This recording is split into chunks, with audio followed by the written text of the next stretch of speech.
Halo guys, Kita dari kelompok 15. akan menjelaskan tentang kewirausahaan. Perkenalkan, nama saya Irma Nastati. Saya Keisha Yuna Larsati. Oke, stay tune terus ya guys. Pengertian kewirausahaan dan usaha kecil. Pengertian kewirausahaan. Kewirausahaan adalah kemampuan individu untuk menciptakan nilai tambah di pasar melalui inovasi, manajemen sumber daya, dan keberanian mengambil risiko dalam usaha baru. Pengertian kewirausahaan menurut para ahli. Menurut Suryana, tahun 2006, kewirausahaan melibatkan proses pengelolaan sumber daya dengan cara baru yang menghasilkan produk lebih efisien atau unik. Usaha kecil. Definisi usaha kecil. Usaha kecil adalah usaha ekonomi produktif yang berdiri sendiri dan bukan merupakan bagian dari perusahaan besar. Berdasarkan Undang-Undang Nomor 20 Tahun 2008, usaha kecil memiliki kekayaan bersih maksimal 500 juta dan penjualan tahunan maksimal 2,5 miliar. Proses kewirausahaan.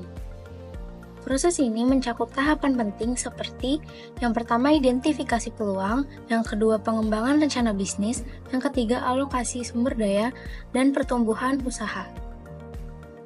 Menurut D. Graff dan Hisrich, kewirausahaan adalah serangkaian tindakan yang mencakup evaluasi peluang, pengelolaan risiko finansial dan sosial, serta pengembangan usaha yang berkelanjutan. Setiap tahapan dalam proses ini memungkinkan wirausaha untuk berinovasi dan memperluas pasar. Bentuk dan ciri usaha kecil. Bentuk usaha kecil. Yang pertama ada livelihood activities, yaitu usaha informal untuk mencari nafkah, seperti pedagang kaki lima. Yang kedua ada micro enterprise, yaitu usaha kecil terorganisasi tetapi belum sepenuhnya berjiwa kewirausahaan. Yang ketiga ada small dynamic enterprise, yaitu usaha yang sudah memiliki jiwa kewirausahaan, menerima kontrak, dan berpotensi ekspor. Yang keempat, fast moving enterprise, yaitu usaha kecil yang berkembang pesat dan bergerak menuju skala besar. Ciri khas usaha kecil, yaitu kepemilikan mandiri, struktur manajemen sederhana, kekayaan dan penjualan tahunan terbatas, serta tidak berafiliasi dengan usaha besar. Keuntungan dan kelemahan usaha kecil. Keuntungan usaha kecil yang pertama ada adaptivitas dan daya tahan, yaitu pemilik biasanya sangat termotivasi karena usaha tersebut adalah sumber utama penghasilan keluarga.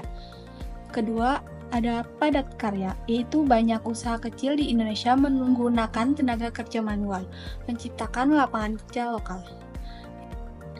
Yang ketiga ada produk unik dan lokal, yaitu produk biasanya bernuansa budaya lokal, seperti kerajinan tangan yang mencerminkan tradisi. Yang keempat, keterkaitan dengan pertanian, yaitu usaha kecil sering memanfaatkan bahan baku dari sektor pertanian, berkontribusi pada ekonomi pedesaan. Kelemahan usaha kecil. Yang pertama, keterbatasan modal dan teknologi, yaitu modal terbatas dan kurangnya akses teknologi membuat usaha kecil sulit berkembang. Yang kedua, kualitas SDM dan manajemen sederhana, yaitu banyak usaha kecil yang menggunakan tenaga kerja keluarga tanpa upah dan tidak memiliki pembagian tugas yang jelas. Yang ketiga, ada akses pasar terbatas, yaitu kesulitan dalam memperluas pasar dan pemasaran produk membuat usaha kecil rentan terhadap perubahan ekonomi. Lingkungan usaha. Lingkungan usaha mencakup faktor-faktor eksternal yang mempengaruhi bisnis, seperti kompetitor, pelanggan, pemasok, kondisi ekonomi, teknologi, dan regulasi pemerintah. Lingkungan usaha yang sehat ditandai oleh dinamika yang berkelanjutan, kompleksitas dalam pengambilan keputusan, serta kemampuan untuk menerima berbagai sudut pandang dan ide dari pihak-pihak terkait. Sekian penjelasan dari kelompok kami. Terima kasih sudah menonton, semoga ilmunya bermanfaat. Dah.